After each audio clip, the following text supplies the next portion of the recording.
BRS అధికారంలో ఉన్న సమయంలో ఒక వెలుగు వెలిగిన నేత ఇప్పుడు సైలెంట్ అయ్యారు. అసెంబ్లీ ఎన్నికల్లో ఓటమి చెందిన అనంతరం ఆయన కనిపించకుండా పోయారు.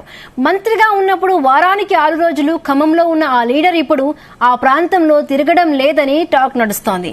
కనీసం పార్టీ కార్యకర్తలను కూడా కలవడం లేదట. ఇంతకు ఆయన ఎవరు? ఆయన ఎందుకు సైలెంట్ అయ్యారు? ప్రజలకు అందుబాటులో ఉండకపోవడానికి కారణం ఏంటి?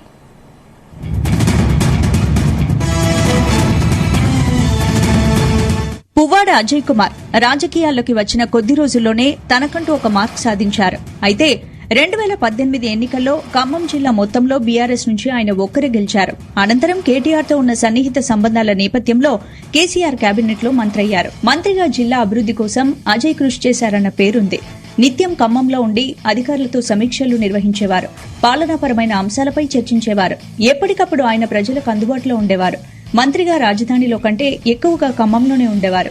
కానీ గత అసెంబ్లీ ఎన్నికల్లో కాంగ్రెస్ అభ్యర్థి తుమ్మల నాగేశ్వరరావు చేతిలో ఓటమి చెందారు. ఎంతో హోరాహోరీగా సాగిన ఎన్నికల్లో పువ్వాడ అజయ్ ఓడారు. ఇక అప్పటి నుంచి అంటే ఎన్నికల ఫలితాలు వచ్చినప్పటి నుండి పువ్వాడ ఖమ్మంలో ఉండడం లేదు. ఇంత అభివృద్ది చేసినా ఓడిపోయాననే అసహనంతో ఆయన ఉన్నట్లు తెలుస్తోంది. అందుకే ఖమ్మంలో ఎక్కువ సమయం గడపడం లేదట.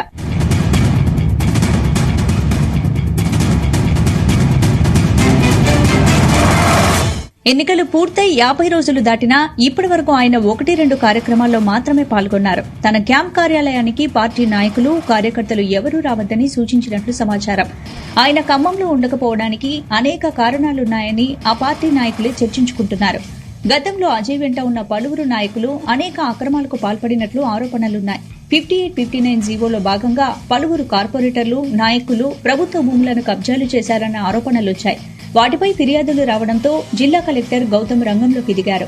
భూ అక్రమాలకు పాల్పడ్డ వారిని గుర్తించి ఆ భూములను అధికారులు స్వాధీనం చేసుకుంటున్నారు. పువ్వాడ మంత్రిగా ఉన్న సమయంలో ప్రధానంగా ఆయన వెంట ఉన్నవారే పెద్ద ఎత్తున భూ కబ్జాలు, బెదిరింపులకు పాల్పడి ల్యాండ్ సెటిల్మెంట్లు చేశారన్న విమర్శలు వస్తున్నాయి.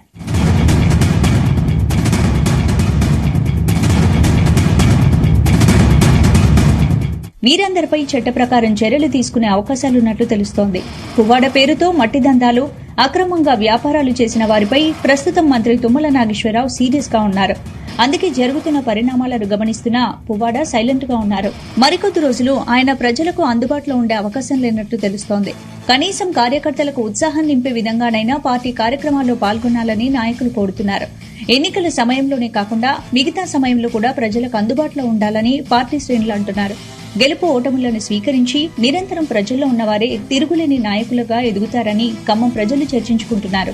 రానున్న పార్లమెంటు ఎన్నికల సందర్భంగా బీఆర్ఎస్ లో బలమైన నేతలంతా సైలెంట్ గా ఉంటే మరోమారు నష్టం జరిగే అవకాశం ఉందంటున్నారు.